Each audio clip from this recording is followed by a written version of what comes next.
Hello दोस्तों, कैसे हो आप सभी। आशा करती हूँ आप सभी स्वस्थ होंगे। मैं आप सभी का अपने चैनल हिंदी क्लासेस में बहुत बहुत स्वागत करती हूँ। तो आप सभी को पता है मैंने आप सभी के लिए हिंदी साहित्य की थ्योरी क्लास चला रखी है और थ्योरी क्लास में हम रीतिकाल करने लग रहे हैं। कल मैंने रीतिकाल का प्रकरण 1, प्रकरण 2, प्रकरण 3 आपको करवाया था। आज हम रीतिकाल का सामान्य परिचय करेंगे भाई। ठीक है, जिस भी बच्चे ने थ्योरी क्लासे नहीं देखी तो मैंने चैनल पे प्लेलिस्ट बना रखी है, आप वहां पर जाकर देख सकते हो भाई। ठीक है, रीतिकाल का नामकरण और उसके प्रस्तोता देखते हैं। रीतिकाल का नामकरण कौन कौन से कवि ने, लेखक ने क्या क्या किया है। तो नाम और प्रस्तोता। अंधकार काल रीतिकाल को किसने कहा है, तो त्रिलोचन ने कहा है। कलाकाल रीतिकाल को भाई किसने नामकरण दिया है नाम, तो डॉक्टर रमाशंकर शुक्ल रसाल ने। ठीक है, डॉक्टर रमाशंकर शुक्ल रसाल ने कलाकाल का भी रीतिकाल को, भागीरथ ने कहा भी कलाकाल रीतिकाल को, और राम कुमार वर्मा ने रीतिकाल को कलाकाल कहा है। रीतिकाल नाम किसने दिया रीतिकाल को, तो डॉक्टर जॉर्ज ग्रियर्सन ने और आचार्य रामचंद्र शुक्ल जी ने। और आप सभी को पता है ये पेपर में क्वेश्चन हमेशा ही आता है। अलंकृत काल किसने कहा है रीतिकाल को, तो मिश्र बंधु ने कहा है। और श्रृंगाल काल किसने कहा है रीतिकाल को, तो आचार्य विश्वनाथ प्रसाद मिश्र ने कहा है रीतिकाल को श्रृंगार काल भाई। तो ये क्वेश्चन हमेशा ही पेपर में पूछा जाता है, तो प्लीज आप कहीं पे इसको नोट कर सकते हैं। आगे है रीति से अभिप्राय। जो रीति काल है, ठीक है, उसमें रीति काल में जो रीति है इससे क्या अभिप्राय है ये हमें बताना है। तो आचार्य रामचंद्र शुक्ल सहित कई महत्वपूर्ण आलोचकों ने रीति का अर्थ स्पष्ट करते हुए कहा कि रीति से आशय है अनुकरण करने की प्रवृत्ति। क्या आशय है रीति से, अनुकरण करने की प्रवृत्ति से है रीति से अभिप्राय। अनुकरण करने की प्रवृत्ति से रीति से अभिप्राय है, ये आपको ध्यान रखना है। समुझे वाला बालकन वर्णन पंथ अगाधा। तो ये किसने कहा है नीति के विषय में, केशवदास ने कहा है भाई सुमझे वाला बालकन वर्णन पंथ अगाधा। तो ये रीति के संबंध में किसने कहा है, केशवदास ने कहा है। रीति सुभाषा, रीति सुभाषा कवित की वर्णन बुद्ध अनुसार। तो ये चिंतामणि ने कहा भाई रीति के संबंध में। सुकविनन हूं की कछु कृपा समझू कविनन को पंथ। ये भूषण ने कहा भाई रीति के विषय में। सो विश्व शब्द नवोडा यो वर्णत कवि रसनीति। तो ये मतीराम ने कहा है। अपनी अपनी रीति के काव्य और कवि रीति, ये देव ने कहा है भाई। अभी अपनी अपनी रीति के काव्य और कवि रीति, ये देव ने कहा है। छंद रीति मुझसे नहीं बिन पिंगल की ज्ञान, ये सोमनाथ ने कहा है। थोड़े कर्म कर्म ते कहीं अलंकार की रीति, दुल्हे ने कवि, जो दुल्हे कवि उन्होंने कहा है।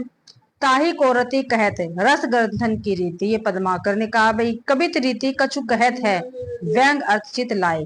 तो ये प्रताप शाही ने कहा है रीति के विषय में। काव्य की रीति सीखी सुकवि ने सो देखी सुनी भूलोक की बातें। तो ये भिखारी दास ने कहा है। अरु कछु मुक्तक रीति लखी कहत एक उल्लास, ये भिखारी दास ने कहा भाई। बदऊ सुकवि के चरण अरु सुकवि के ग्रंथ जात कछु हो कुल हो कविताएं को पंथ, ये भिखारी दास ने ही कहा रीति के विषय में। आगे है या रस अरु नव रस में नव रस रीति ही देखी अति प्रसन्न है ललन जी किन्हीं प्रीति बिसेखी। तो ये बेनी परवीन ने कहा है। आगे है वर्णन मनोरंजन जहां रीति अलौकिक होई निपुण कर्म कवि को जूत ही काव्य कहत सब कोई। तो श्रुति मिश्र ने कहा है।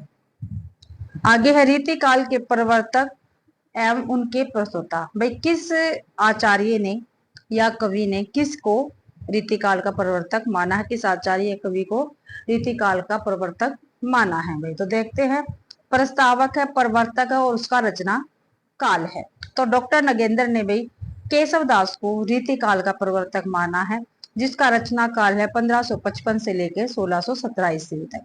ठीक है, डॉक्टर नगेंद्र ने भी केशवदास को रीतिकाल का प्रवर्तक माना, आपको ध्यान रखना है। आचार्य रामचंद्र शुक्ल ने चिंतामणि को रीतिकाल का प्रवर्तक माना है, जो 1643 ईस्वी के आसपास थे भाई। आगे नोट में क्या है, काफी महत्वपूर्ण है भाई। कृपा राम को काल क्रम की दृष्टि से रीतिकाल का प्रवर्तक माना जाता है।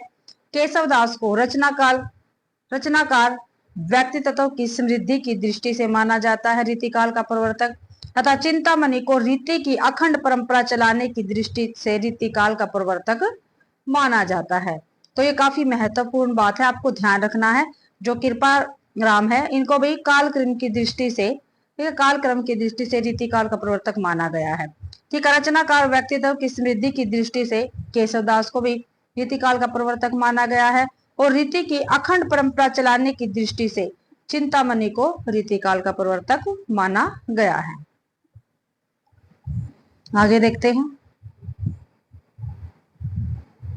रीतिकाल के उदय की पृष्ठभूमि। ठीक है भाई, जो रीतिकाल है इसका उदय किस प्रकार हुआ था, उसकी पृष्ठभूमि कैसे तैयार हुई थी, वो हम देखते हैं। रीतिकाल का आरंभ उस युग में हुआ जब रीति राजनीतिक दृष्टि से मुगल सत्ता भारत की केंद्रीय सत्ता के रूप में प्रतिष्ठित थी भाई। ठीक है, कब हुआ था रीतिकाल का आरंभ? जब हुआ भाई जो राजनीतिक दृष्टि से मुगल सत्ता, ठीक है, कौन? मुगल सत्ता भारत की केंद्रीय सत्ता के रूप में थी। जब भाई भारत पर मुगलों का अधिकार था तब रीतिकाल का आरंभ हुआ था।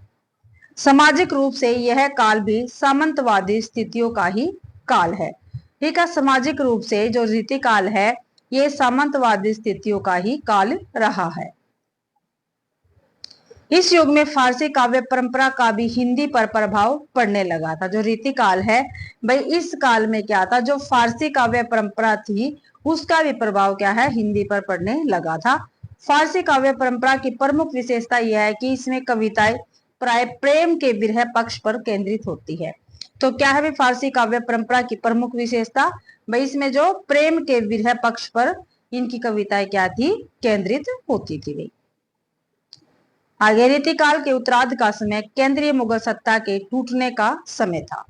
ठीक है, जो रीतिकाल का उत्तरार्ध का समय था ये केंद्रीय जब मुगल सत्ता थी, ठीक है, जो भाई भारत में मुगल सत्ता थी उसके टूटने का समय है रीतिकाल का उत्तरार्ध।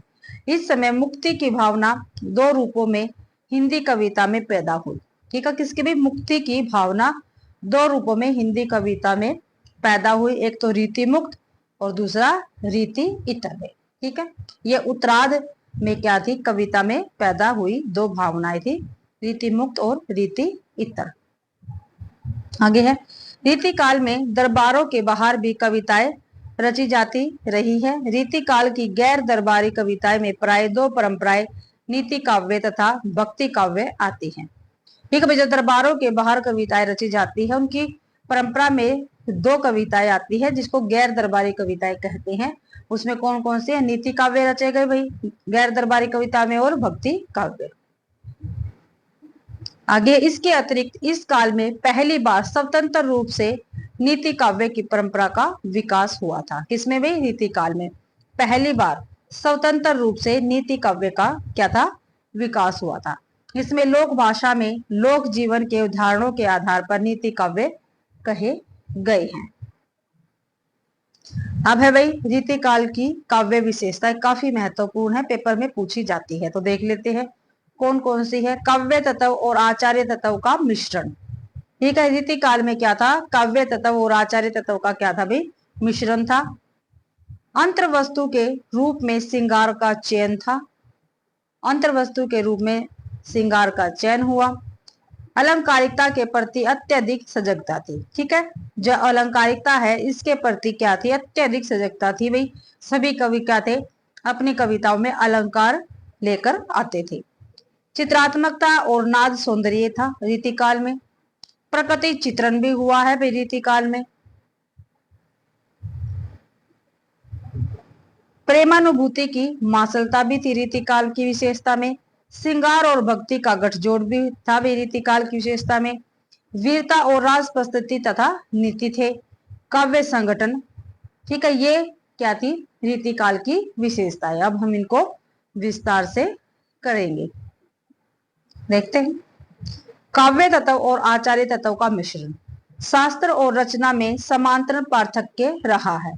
पार्थक्य क्या है, शास्त्र और रचना में क्या है, अलग, उनका भी अलग अलग विस्तार हुआ है। लेकिन रीतिकाल में शास्त्रीयता और रचनात्मकता का यह समांतर पार्थक्य खत्म हो गया।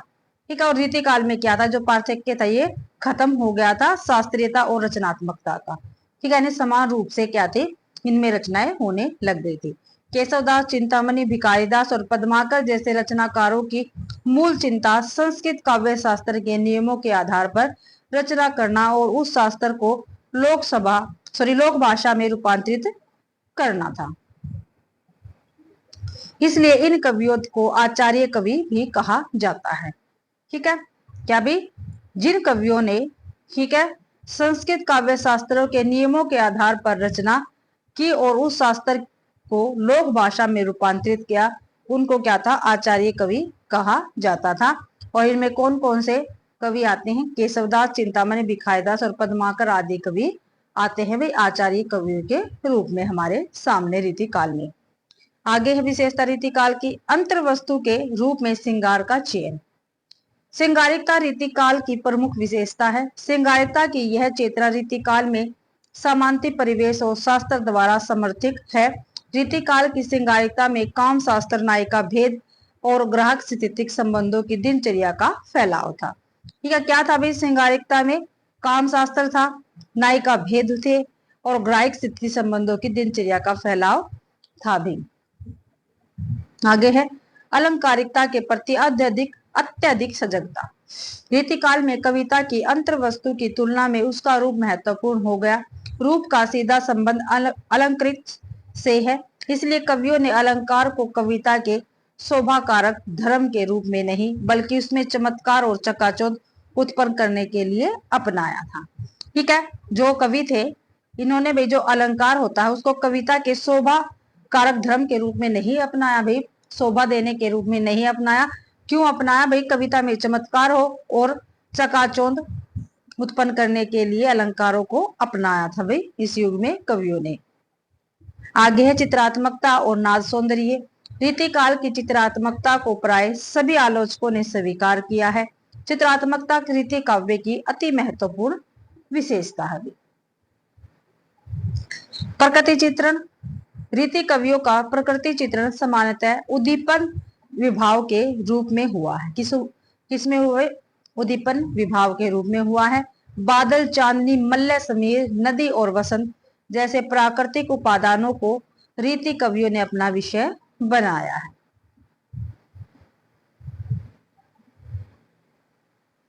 आगे है प्रेमानुभूति की मासलता। प्रेम रीति काव्य का केंद्रीय विषय है। जो प्रेम है वो रीति काव्य का भाई क्या है, केंद्रीय विषय माना गया है। लेकिन सामंती वातावरण के दबाव और रुचियों के कारण इन कवियों ने प्रेम के नितांत दैहिक और उत्तेजक प्रसंगों एवं चित्रों को ही अपनी कविताओं में व्यक्त किया है। ठीक है, नितांत दैहिक और उत्तेजक प्रसंगों एवं चित्रों को ही अपनी कविता में व्यक्त किया है, ध्यान रखना है। श्रृंगार और भक्त का गठजोड़।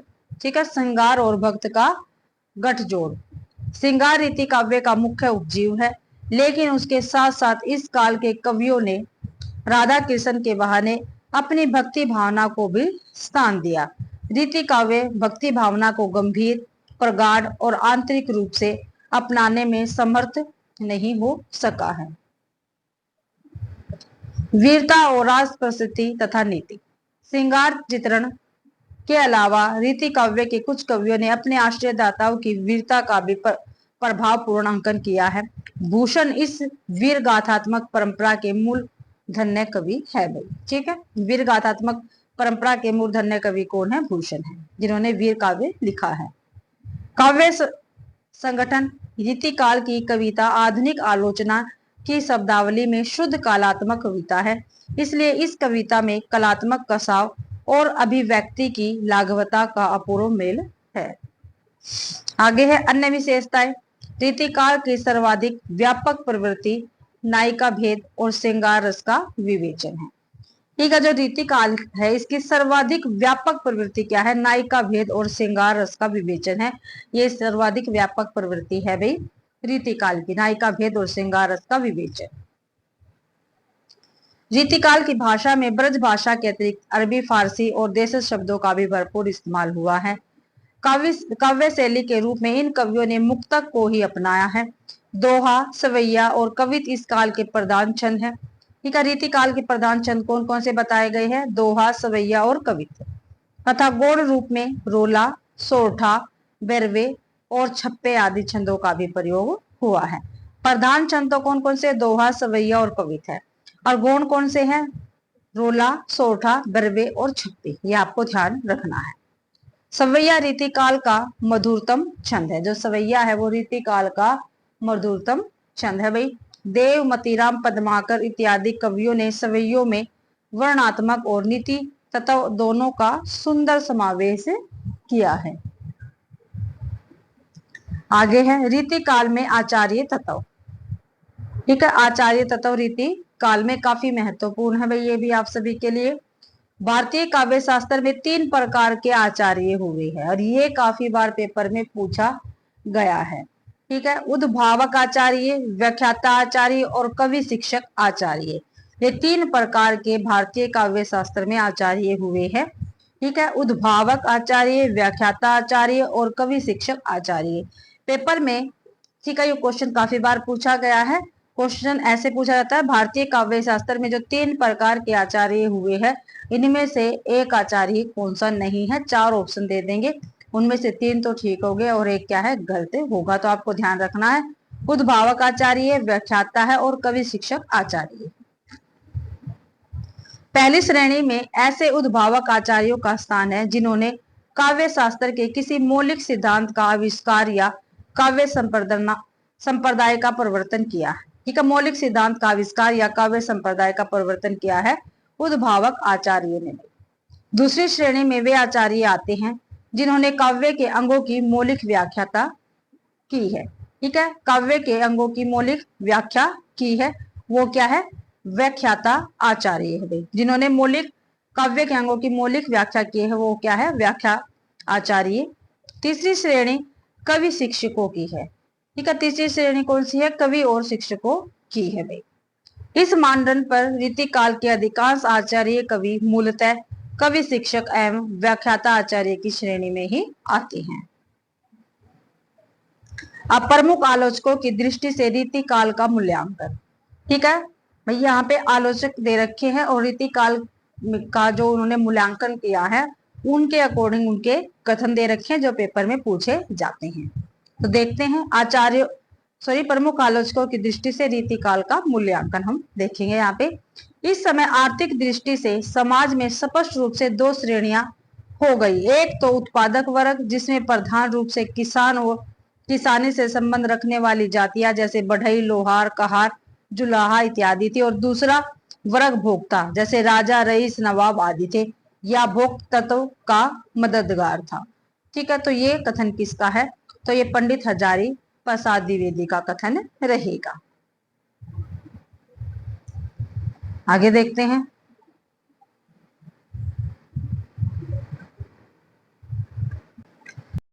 रीतिकालीन कवि, एक मिनट रुको भाई। रीतिकालीन कवि कविता के सौदागर थे। क्या भाई? रीतिकालीन कवि जो थे वो क्या थे? कविता के सौदागर। तो कविता के सौदागर रीतिकालीन कवियों को किसने कहा? बच्चन सिंह ने कहा है भाई। राजाओं से पुरस्कार पाने तथा जनता द्वारा समादूत होने के कारण रीतिकाल की कविता श्रृंगार रसमयी हो गई है और अन्य प्रकार की कविताएं उसके सामने दब सी गई है। तो किसने कहा है? श्याम सुंदर दास जी का कथन रहेगा। इस काल को कलाकाल का नाम देना समीचीन ज्ञात होता है। रीति काव्य और श्रृंगार काव्य के साथ इस काल में इतनी अधिक प्रवृत्तियां, विचारधाराएं और ललित शिल्प की साधनाएं दृष्टिगत होती है कि उनमें कला का प्रांजल रूप अनायास ही दृष्टिगत होता है। तो ये राम कुमार वर्मा ने कहा है रीतिकाल के विषय में भी। हाल के प्राकृत भाषा में लिखी हुई गाथा सप्तशती और गोवर्धन की संस्कृत भाषा में लिखी गई आर्य सप्तशती। तो यहाँ पे भाई 2 रचनाएं आई हैं। ठीक है, प्राकृत भाषा की कौन सी आई है? गाथा सप्तशती, और ये किसने लिखी है? हाल ने लिखी है। और संस्कृत भाषा की कौन सी रचना आई है? आर्य सप्तशती, और ये किसने लिखी है? गोवर्धन ने लिखी है। कि प्रत्येक पद्य में किसी न किसी नायक या नायिका का उदाहरण खोजा जा सकता है और खोजा गया है, परंतु इन पुस्तकों को कोई रीति ग्रंथ नहीं कहता। तो ये कथन किसका? ये हजारी प्रसाद द्विवेदी का कथन रहेगा। आगे है हिंदी में रीति का प्रयोग साधारणतः लक्षण ग्रंथों के लिए होता है। जिस ग्रंथ में रचना संबंधी नियमों का विवेचन हो वह रीति ग्रंथ, और जिस काव्य की रचना इन नियमों से आबाद हो वह रीति काव्य। भाई ठीक है भाई, जिस रचना में भाई रचना संबंधी नियमों का विवेचन होता है वो तो क्या होते हैं, रीति ग्रंथ होते हैं। और जिस काव्य में रचना नियमों से आबाद हो, ठीक है, उसमें रीति काव्य होते हैं। डॉक्टर नगेंद्र का कथन है। आगे है, केशव दास जी ने काव्य के सब अंगों का निरूपण शास्त्रीय पद्धति पर किया, इसमें संदेह नहीं कि काव्य रीति का सम्यक प्रतिपादन पहल आचार्य केशव ने किया, पर हिंदी में रीति ग्रंथों की अविरल और अखंडित परंपरा का प्रवाह केशव की कवि प्रिया के प्राय 50 वर्ष पीछे चला, और वह भी एक भिन्न आदर्श को लेकर, केशव के आदर्श को लेकर नहीं। ये रामचंद्र शुक्ल जी का कथन है भाई। आगे है, हिंदी रीति ग्रंथों की अखंड परंपरा चिंतामणि त्रिपाठी से चली, अतः रीति काल का आरंभ उन्हीं से मानना चाहिए। तो ये रामचंद्र शुक्ल जी का कथन है। काव्य सरोज बहुत ही प्रौढ़ ग्रंथ है। ठीक है, जो काव्य सरोज है ये क्या है, बहुत ही प्रौढ़ ग्रंथ है। काव्यांगों का निरूपण जिस स्पष्टता के साथ इन्होंने किया है उससे इनकी सवच बुद्धि का परिचय मिलता है। दास जी तो इनके बहुत ऋणी हैं, उन्होंने इनकी बहुत सी बातें जो की तो अपने काव्य निर्णय में रख ली है भाई। तो रामचंद्र शुक्ल जी का कथन है श्रीपति की प्रशंसा में। तो श्रीपति की ही ये क्या है, रचना काव्य सरोज भाई। ठीक है, और केशव दास की कौन सी, काव्य निर्णय। आगे है, काव्य परंपरा को न मानने वाला काव्य अंधा, शब्द प्रयोग में औचित्य का प्रयोग न मानने वाला काव्य बधिर, छंद दोष से युक्त काव्य पंगु, अलंकार रहित काव्य नगन और अर्थ रहित काव्य मृतक तुल्य है। ये केशव दास ने कहा था। ठीक है, इनका कथन है ये। आगे शब्दार्थ का सार काव्य है और काव्य का सार रस है। क्या भी, शब्दार्थ का सार क्या है, काव्य है, और काव्य का सार क्या है, रस है। ये आपको ध्यान रखना है, देव कवि ने कहा है। शब्दार्थ में काव्य कामधेनु है। क्या भी, शब्दार्थ में काव्य क्या है, कामधेनु है, जिसका दूध रस और मक्खन आनंद है। ये देव कवि का कथन है। मेरी जानकारी में बिहारी जैसी रचनाएं यूरोप की किसी भी भाषा में नहीं पाई जाती। तो ये डॉक्टर ग्रियर्सन ने कहा है बिहारी जी के विषय में। आगे है, किसी कवि का यश उसकी रचनाओं के परिमाण के हिसाब से नहीं होता, गुण के हिसाब से होता है। मुक्त कविता में जो गुण होना चाहिए वह बिहारी के दोहों में अपने चरम उत्कर्ष को पहुंचा है, इसमें कोई संदेह नहीं है। तो ये रामचंद्र शुक्ल जी का कथन रहेगा भाई। आगे देखते हैं, भूषण वीर रस के प्रसिद्ध कवि चिंतामणि और मतीराम के भाई थे। जो भूषण है ये वीर रस के प्रसिद्ध कवि हैं। ठीक है, और चिंतामणि और मतीराम के क्या है, भाई हैं। इनका जन्म काल संवत 1670 ईस्वी, संवत 1670 है। किसका, भूषण जी का जन्म। चित्रकूट के सोलंकी राजा रुद्र ने कवि भूषण की उपाधि दी थी। तो कवि भूषण की उपाधि भूषण को किसने दी, चित्रकूट के सोलंकी राजा रुद्र ने भाई। तभी से ये भूषण के नाम से प्रसिद्ध हो गए। और ये कथन किसका, रामचंद्र शुक्ल जी का कथन है भाई।